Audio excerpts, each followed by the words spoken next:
오늘 우리에게 주신 하나님의 말씀은 고린도전서 4장 7절 말씀입니다. 고린도전서 4장 7절의 말씀.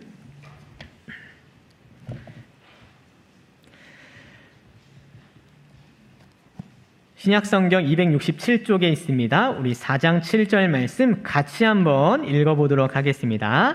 자, 시작. 누가 너를 남달리 구별하였느냐? 내게 있는 것 중에 받지 아니한 것이 무엇이냐?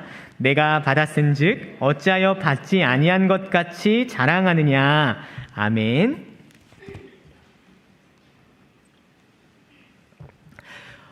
오늘 말씀은 머리에서 발끝까지 할렐루야라는 제목으로 우리 하나님 말씀을 함께 나누겠습니다. 말씀 나누기에 앞서 이 시간 오신 분들이 너무 감사하고 또 기쁨이 있고 우리가 한 가족이기 때문에 인사를 하지 않을 수 없는 그런 마음에 또 열망이 있어서 인사를 한번 하려고 합니다. 혹시 손가락을 좀 준비해 오셨으면 이렇게 손가락을 한번 들어주셔요. 네.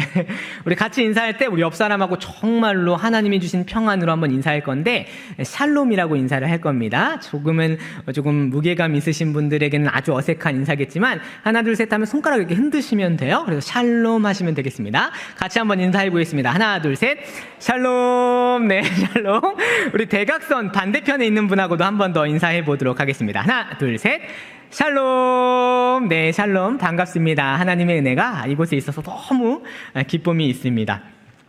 머리에서 발끝까지 할렐루야라는 제목으로 오늘 하나님 말씀 나눌 것인데 특별히 제가 좀 제 설교 가운데서는 조금 낯선 좀 나눔을 좀 해야겠습니다. 잘하지 않는 일이라 조금은 어색한 시도일 수 있는데 저희 삶을 조금 나누어야겠다는 생각이 들어서 오늘 말씀을 가지고 저희 삶을 좀 나눠보려고 합니다. 저에게는 좀 그런 시절이 있었습니다. 나는 왜 이렇게 모지리같이 태어났나 뭐 이런 생각을 할 때도 있었고 왜 이렇게 가난한가 그런 생각을 했던 때가 있습니다. 왜 이렇게 소심하고 내성적일까? 라는 생각을 한 적도 있고 우리 아버지 왜 그렇게 무서우실까? 하는 생각. 내가 왜 맞아야 될까? 라는 생각. 우리 어머니 왜 한 번도 내 말을 안 듣고 자기 말만 하실까? 뭐 그런 생각, 그런 마음에 사로잡혔던 시기가 있습니다. 저는 인천에서 태어났어요. 아버지 어머니가 전북 완주군 이서면에서 두 분이 동네 사람으로 결혼하고 사셨는데 할아버지가 이제 황해도에서 내려오셨는데 뭐 터전도 없고 뭐 가진 것도 없겠죠. 그래서 아버지 혼자 아들이었는데 7남매 중에 둘째 아들이었어요. 혼자 아들이니까 부담이 굉장히 크셨던 것 같습니다. 혼자 아들로 6자매들과 같이 7남매로 사셨는데 농사로는 생활이 어려우니까 공장이 몰려있는 인천으로 1986년에 올라오셨습니다. 우리 아버지 어머니 적도 없이 인천에 올라오셔가지고 공장 들어가셔서 아버지가 받은 첫 월급이 15만 원이었죠. 그때 이제 저를 가지셨는데 당시 올라오셔서 월세 3만 원, 반지하 방 한 칸짜리 사글세 내면서 사셨는데 어머니 그 중에서 15만 원 가운데 5만 원 저금하시면서 악착같이 사셨다고 합니다. 매번 외상해서 먹고 아버지 세상 제일 싫은 날이 언제였냐고 물어보니까 월급 받아오는 날이 제일 싫으셨는데 왜냐하면 받아오는 날 외상값 다 못 갚고 또 구워서 끼니 먹는 그런 생활로 탈출구가 보이지 않으니까 굉장히 힘드셨다는 얘기 들었습니다. 제가 그때 뱃속에 있었죠. 저에게 먹일 마땅한 음식이 어머니 없으셔서 우리 어머니 열심히 수제비 드셨다고 들었습니다. 그래서 제가 지금도 수제비 너무 좋아합니다. 참고하셔요. 태어나서 우유 먹일 돈이 없으셔가지고 우리 어머니 산모가 수제비만 먹으니까 젖을 물려도 물똥만 쌌다고 하더라고요. 제가 10월생인데 여름 장마가 오면 제가 싸지른 똥 때문에 진물이 넘쳐서 똥이 둥둥 떠다녔다고 들었습니다. 어린 시절 내내 장이 좋지 못했고 자연스레 자라나야 할 때 못 자라서 여러분 보시다시피 덜 자란 모습으로 지내고 있습니다. 심지어 아버지 세대보다 작아서 아버지가 저보다 키가 한 뼘이나 더 크신데 제가 한 뼘이나 덜 자란 모습으로 이렇게 서 있네요. 1980년대 그때는 누구나 다 그렇게 살았다고 들었습니다. 15만 원 받아서 5만 원 저축하시고 3만 원 월세 내고 집에서 어머니 저희 3남매 누이고 하루 종일 색연필 포장 간에 수공업 하시면서 2만 7천 원 받아서 그걸로 식비 마련하면서 그렇게 사셨다고 하는데 지금 생각하면 잘 상상이 되지 않는 그런 생활 하셨습니다. 그러다가 1989년에 우리 집 처음으로 집이 생겼는데요. 어떻게 집이 생겼냐면 엄청난 기적이 일어났습니다. 아버지가 공장에서 프레스에 엄지손가락이 끼이셔서 아버지 손가락 하나 내어주고 6개월 입원하시면서 복부에 있는 살을 이식해서 손가락 이제 형태만 남긴 상태로 보상받은 산재 600만 원으로 13평 주공아파트 사셨다 들었습니다. 그때 우리 아버지 나이가 35살이니까 저보다 1살 어리네요.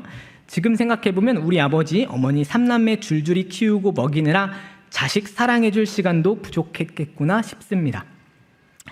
그런 아버지 삶이 얼마나 팍팍하고 힘드셨는지, 얼마나 답답하시고 화가 나셨는지, 화가 나신 날은 집 문도 좀 부셔두시고 저도 좀 패시고 상도 좀 엎으시면서 그 어려운 시절 잘 우리 아버지 버티셨습니다.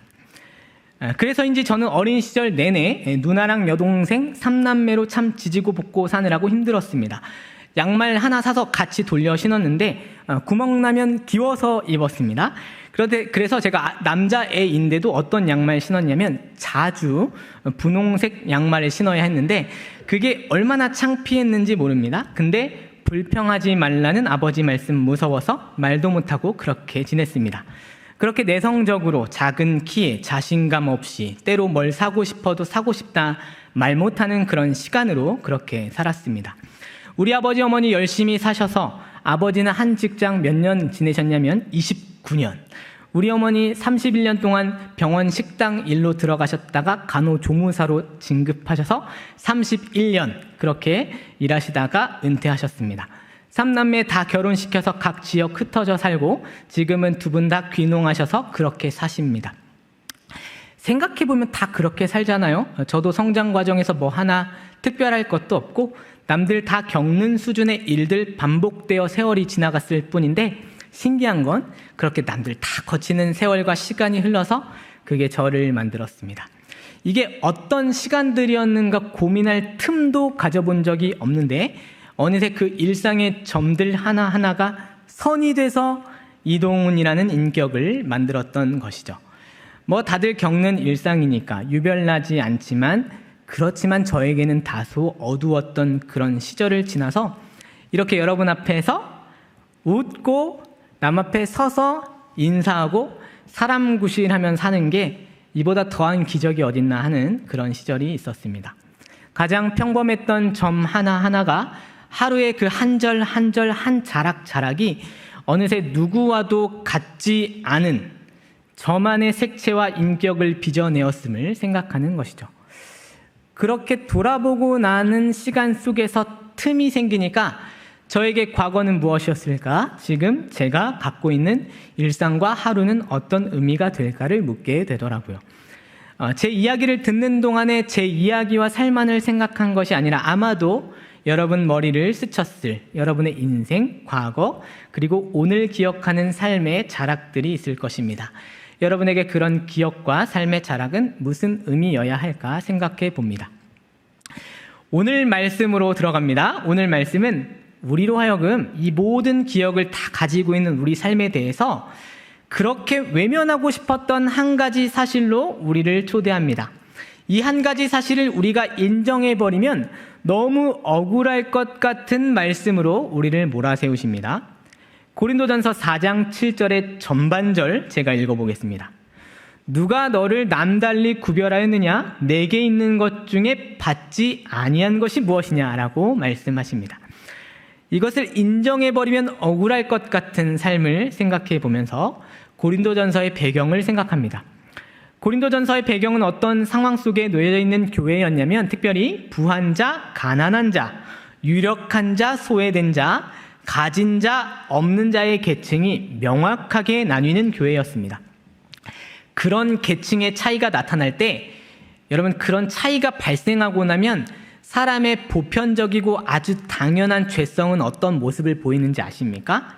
두 그룹이 생기면 사람은 죄성을 가지고 이렇게 반응합니다.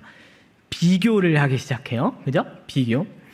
저자와 나, 저 삶과 내 삶, 저 왼수와 나, 그런 보편적인 죄성이 사람으로 하여금 내 모습과 타인을 비교하게 하는 것이죠. 여러분 비교라는 단어가 참 재미있어요. 그런 한자를 가지고 쓴 것이 아니지만 한 글자씩 따보면 비교가 가져오는 결과가 뻔합니다. 비교는 어떤 결과를 가져오냐면 비교의 비를 생각하면 비교할 때 사람이 비참해지고 비교할 때 비참해지지 않는다면 비교로 뭘 얻냐면 교만해지거나 하는 비참하거나 교만한 반응을 불러올 뿐이라는 것 여러분 잘 아시죠? 나를 주 앞에서 보지 못하는 나를 정직하게 주님 앞에서 보지 못하는 인생은 언제나 비교하는데 그 비교 속에서 언제나 비참해지거나 교만해지는 모습을 보이는 것입니다. 가난한 자들은 유별나게 사는 것처럼 보이는 자기 삶에서 그 비교 안에서 자기 연민에 빠져버리거나 조금 가졌다 생각하는 사람들은 비교 속에서 구별되고 세련된 삶을 살아가는 자신의 삶에 그냥 취해서 자기 교만에 빠지는 것이죠. 그리고 그것이 어디에 나타난 것이 고린도 교회의 현실입니까? 바로 교회 안에 그 모습이 나타났다 하시는 것이죠. 자기 삶의 모든 단면과 재료를 가지고 살아계신 하나님의 역사를 찬양하는 것이 아니라 자기 삶에 대한 정당하지 못한 평가를 해버리거나 자기 삶에 대한 마땅하지 않은 자랑을 쏟아내는 결과를 신자의 삶에서 보여주었다는 말입니다. 그런데 바울은 무엇이라고 이야기합니까? 너에게 있는 것 중에 받지 아니한 것이 무엇이냐라고 외치는 것이죠. 아주 강한 질책으로 우리로 하여금 인생의 관점을 어떻게 가져야 하는가를 생각하게 합니다. 도전하는 것이죠. 그것은 무엇입니까? 4장 7절 말씀 같이 한번 다시 읽어봅시다. 시작. 누가 너를 남달리 구별하였느냐? 내게 있는 것 중에 받지 아니한 것이 무엇이냐? 내가 받았은즉 어찌하여 받지 아니한 것 같이 자랑하느냐라고 이야기합니다. 굉장한 의문사를 사용해서 지속적으로 얘기하는데 그 시작에는 누가라는 의문사가 존재합니다. 누가 그랬느냐? 너의 삶 속에서 받지 아니한 것이 있느냐? 누가 그것을 주었느냐라고 질문하면 우리는 그 하나님 말씀 앞에 놓인 그 누가라는 의문사에 대해서 그 분명한 주체이신 하나님을 떠올릴 수밖에 없음을 생각합니다. 가진 모든 소유나 권리 뿐만 아니라 여러분 심각하게 심지어 삶에서 불필요하다 여기는 모든 재료까지도 하나님의 주권 아래서 우리에게 주신 것이라고 말씀이 도전하는 것이죠.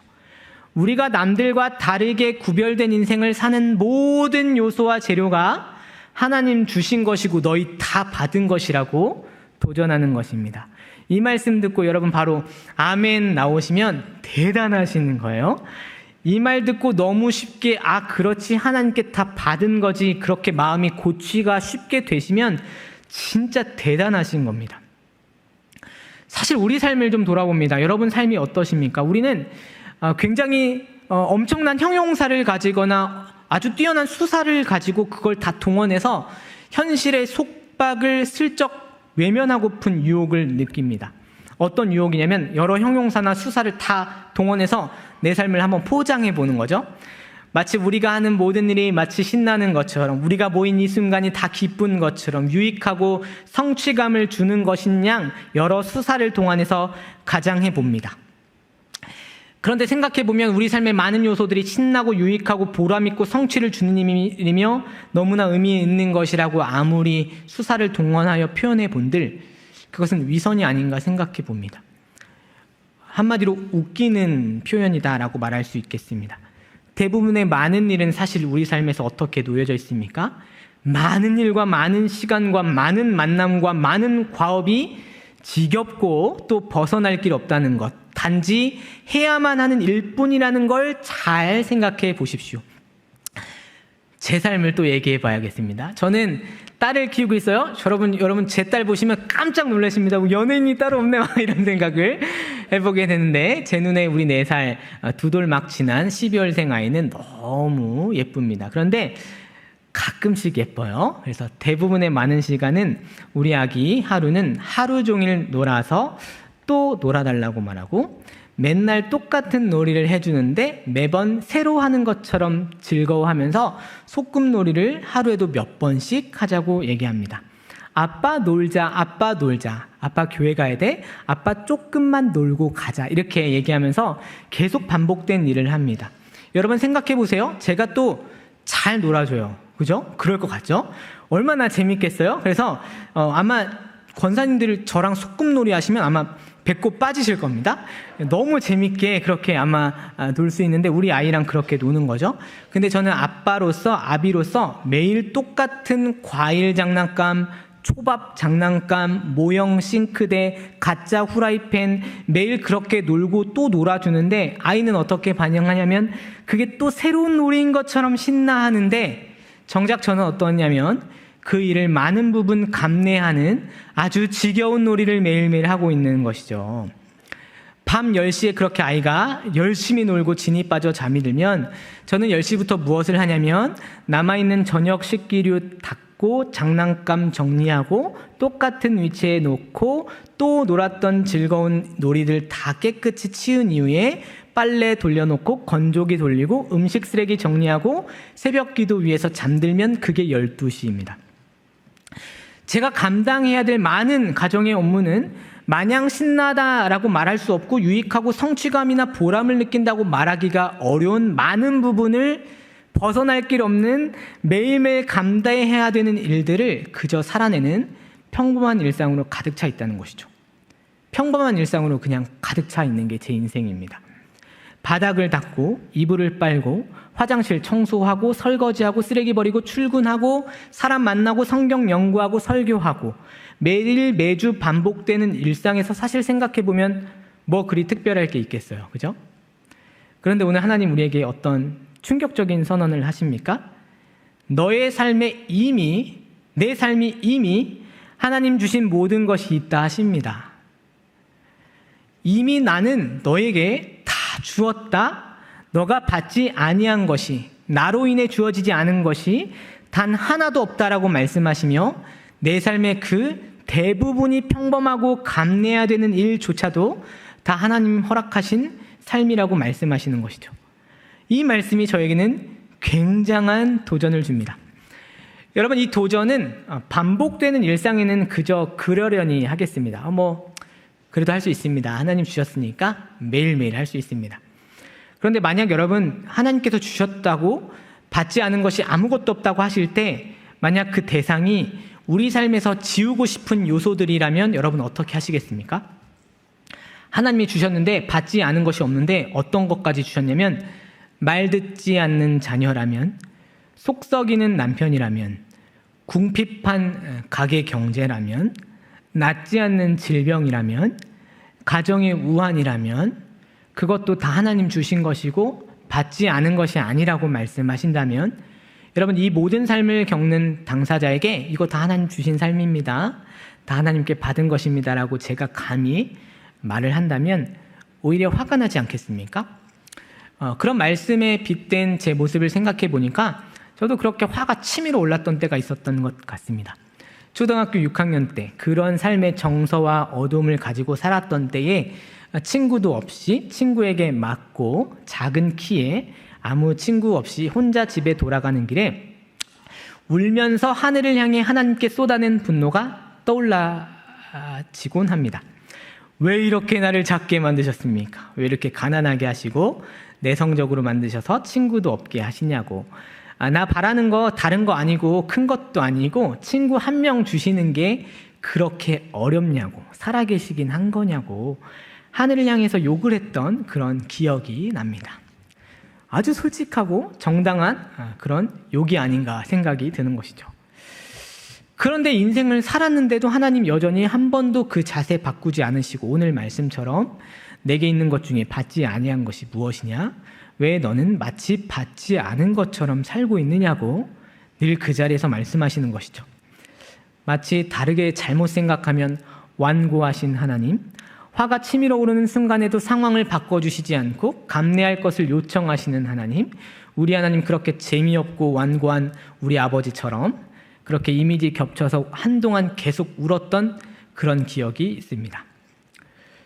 그런데 그 상황에 매몰되면 사람이 그렇게 우울해지는 것이죠. 그런데 오늘 말씀은 사실 생각해 보면 상황에 매몰되라고 오늘 말씀 주신 것이 아니라 믿음으로 관점의 변화를 줄 것을 우리에게 요청하는 것입니다.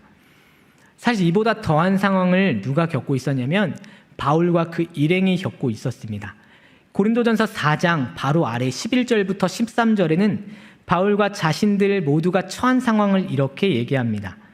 바로 이 시각까지 우리가 줄이고 목마르며 헐벗고 매맞으며 정처가 없고 또 수고하여 친히 손으로 일을 하며 모욕을 당한즉 축복하고 박해를 받은즉 참고 비방을 받은즉 권면하니 우리가 지금까지 세상의 더러운 것과 만물의 찌꺼기같이 되었다라고 자기 삶을 조망하고 있습니다.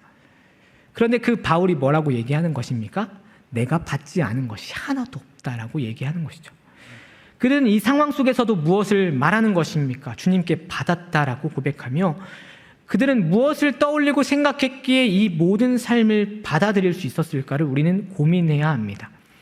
그 자리에서 우리의 관점을 완전히 다르게 하는 놀라운 초청을 고린도전서 자체가 말하고 있는데요. 바울과 그 일행은 고린도전서 10장 31절에 자신의 관점으로 이렇게 얘기를 하는 것입니다. 그런즉 너희가 먹든지 마시든지 무엇을 하든지 다 하나님의 영광을 위하여 하라. 바울의 관점은 무엇입니까? 내가 무슨 상황에 놓여져 있는지를 바라보지도 않고 무엇을 하고 있는지도 사실은 주목하지 않습니다. 중요한 것, 바울과 그 일행을 사로잡는 유일한 한 가지 것은 무엇이냐면 누구를 위해 살고 있느냐라는 질문이었습니다. 어떤 관점이냐면 무엇을 하느냐도 아니고 누구를 위해 하느냐가 자신을 사로잡은 관점이었다는 것이죠. 바울의 눈에는 누가 보이냐면 한 분 청중이 계심을 늘 생각하는데 자신을 보고 목격하고 함께 살아가는 청중은 다른 사람도 아니고 가족도 아니라 내 삶의 청중은 하나님 한 분이라고 얘기를 하는 것입니다. 하나님을 위해서 진정한 청중이자 사실은 동행자이신 그 하나님을 의식하면서 주어진 모든 삶을 바울과 그 일행이 살아냈던 것이죠. 그런데 여러분, 태어나면서 죽을 때까지 그 유일한 나의 위로가 되시고 소망이 되시는 청중 한 분, 하나님을 위해 살았던 놀라운 한 분이 계십니다. 누군지 아십니까? 태어날 때부터 죽을 때까지 그 유일한 청중이신 하나님 위해 살았던 한 분이 계세요. 누구시죠? 예수님이에요. 여러분, 예수님의 인생을 복음서에서 잘 보시면 아주 재미있는 일들과 목격을 여러분 보실 수 있을 거예요. 여러분, 예수님이 우리 십자가 또 부활 사건 많이 생각하면서 그분이 다 살아내신 공생에 많이 생각하잖아요. 그런데 여러분, 다른 결로 예수님의 삶을 조망하면 아주 재미있는 걸 목격할 수 있어요.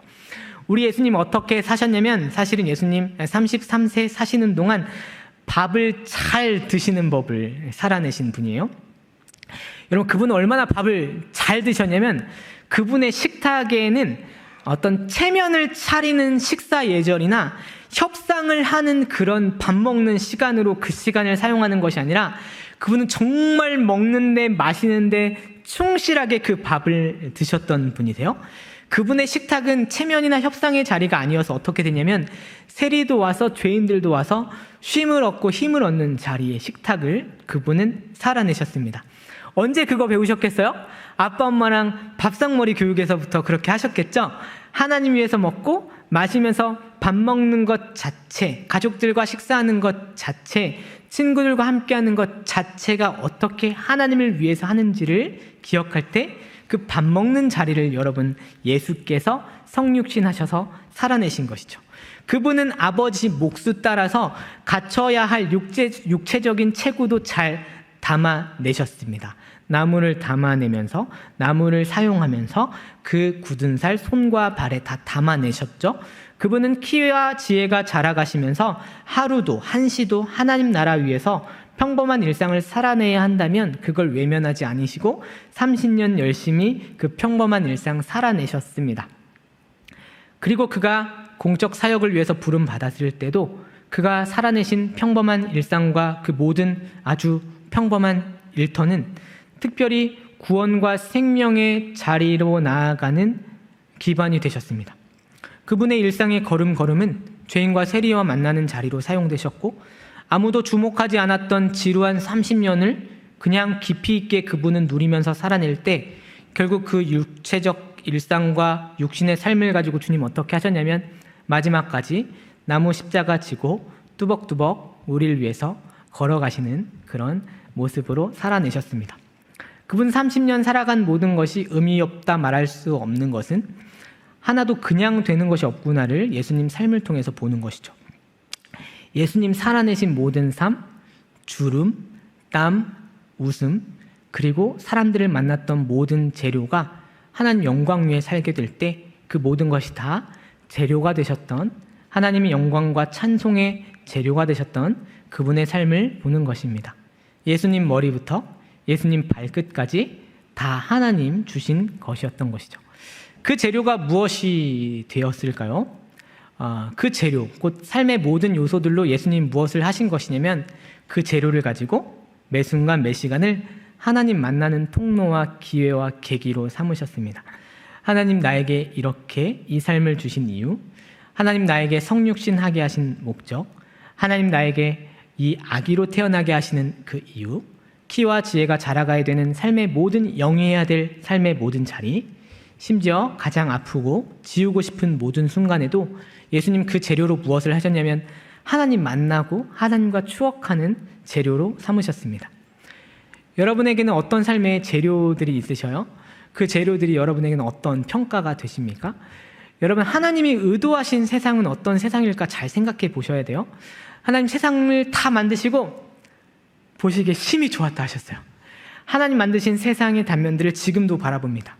그런데 주님이 의도하신 세상은 어떤 세상이냐면 그 세상을 바라보면서 하나님 회복하실 그 영광을 바라보면서 우리 예수님은 만났던 모든 생애, 살아냈던 모든 생애를 그 재료를 다 가지고 살다가 주님과 만나는 기회로 삼으시다가 주님 품으로 가셨던 것이죠. 하나님이 의도하신 인생이라는 건 사실 어떤 인생이냐면 내게 갖춰진 재료와 요소를 가지고 주님 열심히 찾고 만나다가 주님과 동행하며 살다가 주님 품으로 가는 게 우리 인생인 줄 믿습니다. 하느님 만드신 세상은 사실 결국 어떤 의미에서 이런 비유가 될 수 있냐면 그분이 만드신 세상은 무채색의 흑백 TV, 무성 영화가 아니라 4K보다 더 선명하고 다양한 세계, 모든 세계가 아름다운 빛깔을 내고 조화를 이루는 세계가 하나님 의도하신 세상이라는 것을 생각해 봅니다. 그런 의미에서 제 삶이 여러분 삶과 하나도 같지 않은 게 얼마나 감사한 재료가 되는지 모릅니다. 사랑하는 성도 여러분, 여러분의 위치가 있을 수 있고 남들에게 말하지 못한 삶의 재료가 있을 수 있겠다는 생각이 듭니다. 이게 하나님 주신 것인가 의심이 드는 재료들도 있을 수 있겠죠. 그런데 그 위치를 저주하기 전에 바로 그 지점에서 새롭게 보게 하시는 은혜가 있기를 원합니다. 바로 그 지점에서 출발해야만 곧 받지 아니한 것이 하나도 없다는 사실을 인정할 때에만 바로 그 세계에서 하나님을 만나는 아름다운 세계를 이해할 수 있게 되는 것이죠. 사연 없는 인생이 없다는 걸 생각해 볼 때 다 다른 사연으로 만들어가는 우리 인생이 하나님의 세계 안에선 놀라운 하모니를 이루는 하나님의 찬양의 재료가 된다는 것. 그래서 하나님만이 영광을 받으시는 것이 아니라 내 인생 전체를 하나님 영광 돌리면 내 인생 전체가 부정되는 게 아니라 하나님의 영광을 위한 재료로 사용될 때 내 인생 전체를 누구와도 바꾸고 싶지 않은 감사와 찬양의 삶으로 받아들이게 되는 것이죠. 제가 화성교회 와서 듣는 목사님 이게 분들이 있어요. 맨날 신방 가면 들리는 목사님 이름, 지워지지 않는 목사님, 우리 장경재 목사님 신방 가는 족족 그분의 한 걸음 한 걸음을 생각합니다. 아주 인상 깊게 들리고 자주 들었다고 생각되는 지명 하나가 있습니다. 우리 장경재 목사님 만주봉천 얘기 자주 하셨다고 들었습니다. 근데 저는 장경재 목사님처럼 모든 신자가 만주봉천에서 신앙생활하다가 죽을 뻔하지 않아서 감사해요. 모두가 똑같은 만주봉천에 있지 않아서 저는 감사합니다. 저는 사실 아직 젊어서 그런가 새벽 기도가 진짜 힘들거든요. 근데 모두가 다 새벽 기도가 수월하게 느껴지지 않아서 저는 감사해요. 다 건강한 상태가 아니셔서 저는 그게 감사합니다. 왜냐하면 저는 제가 첫 장례를 치렀던 한 권사님, 죽는 순간까지도 어떻게 하셨냐면 돌아가시기 이틀 전에도 샘물 호스피스 병원에 전화드리면 하나님을 찬양하면서 그 삶으로 저를 위해 기도해 주셨던 그 권사님 기도가 목소리로 남아서 제 마음을 지금도 울리고 있습니다. 다 같지 않아서 너무 좋은 거죠. 그 다채로운 세계를 누리는 비결이 각자에게 다 다르게 나타나는구나를 하나님의 세계에서 누리게 될 때 믿음이 갖는 능력이 얼마나 놀라운가를 생각합니다. 여러분의 삶의 재료들, 굳은 일, 평범한 일을 사실은 매일매일 감당해야 되는 게 여러분의 인생인 것 같습니다. 아무도 사실은 주목하지 않는 굳은 일, 평범한 일. 그런데 그 평범하고 굳은 일을 하면서 여러분 무엇을 누적해야 되냐면 매일매일 불평과 불만과 무념, 무상으로 여러분의 인생을 누적할 것이 아니라 바로 그 남들과 바꿀 수도 없고 같지도 않은 그 삶의 재료를 가지고 사실 적극적으로 믿음을 가지고 감사할 기회를 찾고 하나님 영광을 찬양할 재료로 삼아서 그 계기로 내 일상을 다시 이해할 때 하나님의 기적이 시작되는 것이죠. 결국 여러분의 삶과 제 삶, 그리고 우리 모두의 삶이 다 다른 이유는 다 다르게 만드시고 다 다르게 받게 하셔서 각자 져야 될 십자가를 다 다르게 하셔서 그 삶을 살게 하시고 그 하나님의 세계를 찬양하게 하시는 것이죠. 모두 다 다른 찬양의 재료로 모두 다 다른 색감과 질감의 노래를 만들어내시는 것입니다. 그런 의미에서 제가 받은 또 우리가 받은 모든 것은 주님이 나를 만나주시기 위해 나만을 위해 준비하신 특별한 초청의 장이라는 생각이 듭니다. 제 기억을 사실 장경재 목사님께 주고 싶지도 않고 제 삶에서 하나님 만나신 그 모든 그 은혜를 여러분하고 바꾸고 싶지 않습니다. 오롯이 주님이 날 위해 준비한 나만을 만나주기 위한 그 기억의 삶의 자취들을 아무하고도 바꾸고 싶지 않은 거죠. 그래서 저는 사실 손양원 목사님이 부럽지도 않고 장경재 목사님이 부럽지도 않습니다. 그분들은 경험하지 못했던 하나님과 나의 구체적인 기억이 제 삶 속에서, 제 삶의 재료에서 있었던 것이죠. 그날의 기억이 오늘 저를 있게 하고 동시에 그분이 나를 만나주신 오늘이 바로 나의 주님임을 깨닫기 때문에 그 주님이 어제와 오늘 그리고 영원토록 동일하시다는 사실을 깨달을 때 신실하신 그분이 나를 붙들어 주신다는 그 기억과 일상이 얼마나 사랑스럽겠어요? 그래서 저는 한때는 저를 저주하고 저를 불평하고 불만했지만 지금은 어떻게 하냐면 저를 꼭 끌어안으며 저를 정말로 사랑합니다. 여러분, 이게 절대로 쉬운 게 아니라는 거 알고 있습니다. 제가 최근에 오스 기니스의 소명이라는 책을 읽다가 하나님의 은혜는 어디에 필요한가를 아주 충격적으로 보았던 구절이 있었습니다. 여러분도 한번 생각해 보세요. 하나님의 은혜는 언제 필요한가? 제가 읽어드릴게요. 위기를 견디기 위해서 우리에게 하나님의 은혜가 필요한 것은 아니다. 충격이죠? 그것은 인간의 본성과 자존심으로도 충분하다. 우리는 상당한 긴장에 놀랄 만큼 잘 대처한다. 그러나 매일 24시간 동안 성도답게 사는 것, 제자로서 단조로운 일을 해내는 것, 예수님의 제자로서 평범하고 눈에 띄지 않고 무시된 존재로서 사는 데는 초자연적인 하나님의 은혜가 꼭 필요하다라고 얘기합니다. 여기서 엄청난 신앙의 비결과 믿음의 비결을 깨닫습니다. 어쩌면 우리에게 제일 필요한 은혜는 단조롭고 평범하고 눈에 띄지 않고 무시된 존재로 살아내는 것 자체를 감내하는 삶에 하나님의 은혜가 필요한 것이구나 생각합니다. 이게 절대 쉬운 게 아니라고 말씀드렸습니다. 그러나 그 하나님의 은혜가 필요한 그 평범한 일상에서만이 나만을 위해 준비된 하나님의 영광을 향한 노래가 경험될 수 있는 거잖아요. 여러분, 오늘 설교 제목이 무엇인지 아십니까? 머리부터 발끝까지 할렐루야. 그런데 이게요, 제가 한 얘기가 아니라 우리 초대 교부였던 어거스틴이 했던 명언이라고 해요. 머리부터 발끝까지. 사실 그게 뭐 신체만을 말하는 것이겠습니까? 하나님의 영광으로 가득 찬 우리 인생은 다 하나님을 찬양할 지대한 재료를 갖고 있다는 것이죠. 머리부터 발끝까지 할렐루야라고 담대한 선포를 시작하는 그 하루의 시작, 그 아침을 맞이할 때 내 삶이 달리 보이기 시작하는 것입니다.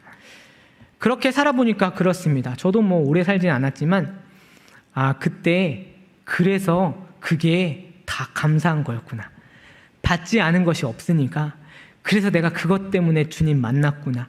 하나님 매 순간 나를 특별하게 만나시려고 다 주셨구나. 그거 아니었으면 나 주님 안 붙잡았을 거니까 그렇게 주님 나를 부르셨구나. 그 하나님 오늘도 나를 붙드시는구나. 그거면 된 거잖아.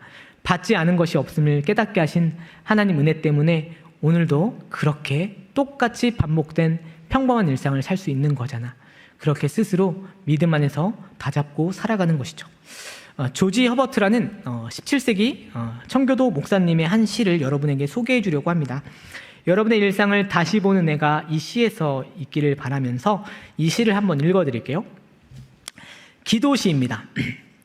나를 가르치소서 나의 하나님 나의 왕이시여, 모든 일 가운데 당신을 볼 수 있도록 내가 어떤 일을 하든 당신을 위해 하게 하소서.